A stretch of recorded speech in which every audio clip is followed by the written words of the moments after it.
Please welcome General Keith Alexander, founder and CEO of IronNet Cybersecurity and former director of the NSA.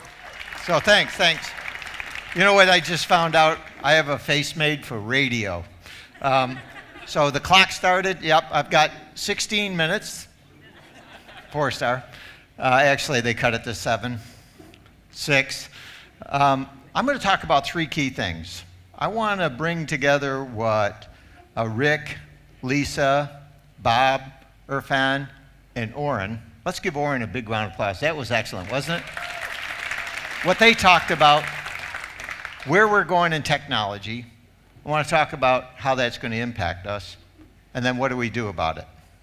First, about technology. You know, it's interesting. Rick talked about Moore's Law.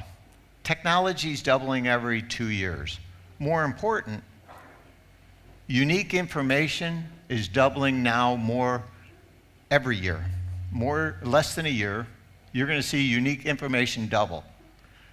What's that mean? That means we'll create more unique information this year than the last 5,000 years combined. And if you think about all this stuff that's going on, the top 10 in-demand jobs the kids are going for today didn't exist 10 years ago. 10 years ago, the iPhone came out.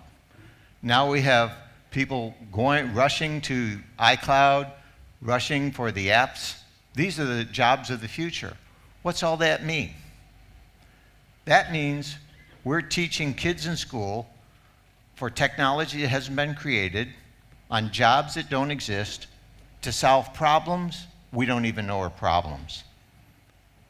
Tremendous opportunity. We live in exponential times. Think about what Rick and the others said. You know, I'm being paid by IBM, not really. But if you think about what IBM did with Watson, right? They played Jeopardy against some of the best Jeopardy players in the world. They beat them. Everybody goes, that's great. What IBM did in the medical community is fascinating. If you're diagnosed with brain cancer, you're given about 14 months to live, plus or minus 2, because it took that long to identify the radiation and the chemotherapy that you needed. About a month, 30 days. With Watson, they dropped that from 30 days down to 9 minutes.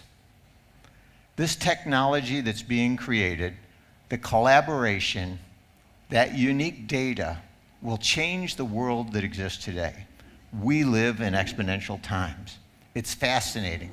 You know, I hope we get to what Oren said about building 3D eyes, solving cancer, building back spinal cords. That's in our future.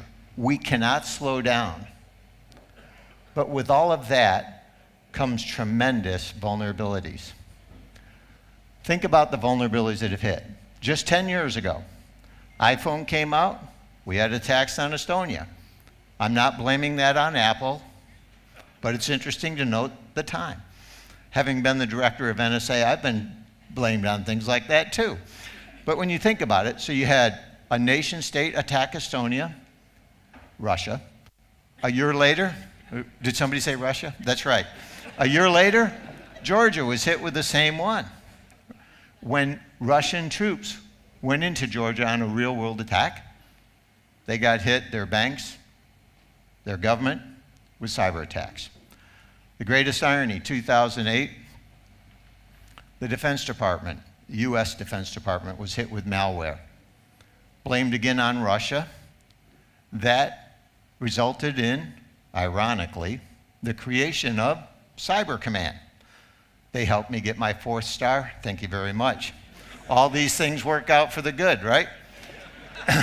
So when you look at it, you had all these attacks, and then in 2012, the destructive attacks. You know, it started with Saudi Aramco, and it went on and goes on and on. What's that mean?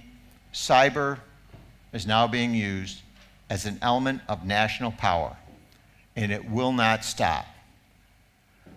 What we, all of us, can do is create a new system. And in that new system, we have to make it more defensible, It has to be simple, and we need to integrate it together. Get rid of all the automated, no, I'm just kidding. Throw your iPhones away. No, actually, integrate it. How do we do this? How do we bring this together? And it's where the partnership with companies like Teammate and IronNet come in, where we begin to build the ecosystem that companies need to defend their networks. And if we can defend a company network and take the information that's hitting that network and share it, think of how much better an energy sector would be if all the information that was hitting 5,000 companies in an energy sector was shared with all those at network speed. So the first step is come up with a way of sharing information amongst companies within sectors at network speed that can allow you to defend a network, a sector, at network speed. It's got to be at network speed. If we do that, and we can do this, this is where you take what's going on in the deception, what you're seeing in all the behavioral analytics, what you see at your boundary, share that. You can begin to piece together who's attacking and what they're trying to do. More importantly, if we do that, then we can take a further step. We can then begin to build out what we absolutely need to defend a nation and work with allies. So imagine this. As a company, if somebody's hitting each of you and you're an entire network for a company, and you have to defend that yourself, that's what we do today. Every company defends itself and then manually shares information out. Now what we're saying is what's hitting you is being shared, you're still defending yourself, and you're sharing it within a sector. And this is the energy sector. You guys are full of energy. Oh, please wake up in the front. No, I'm just kidding. Over here, the financial sector. You have all the money. Please help out the energy sector. As you're getting hit, and you see that, these two sectors can share amongst themselves, but more importantly, with the government. And if you're being attacked by a nation state, you don't have the ability in either of these sectors to attack back. It's illegal in our country to attack back. So who's going to do that? It's got to be the government. But if the government can't see it, they can't do it. We have the technical ability to do that today. If we work together as companies, within sectors, among sectors, with our nation and with our allies, we can really leverage the technology that's being created, that which Oren talked about, not only for medicine, but to protect our countries. Because other countries are going to use cyber as an element of national power and attack us. We have to be ready. Thank you very much, folks.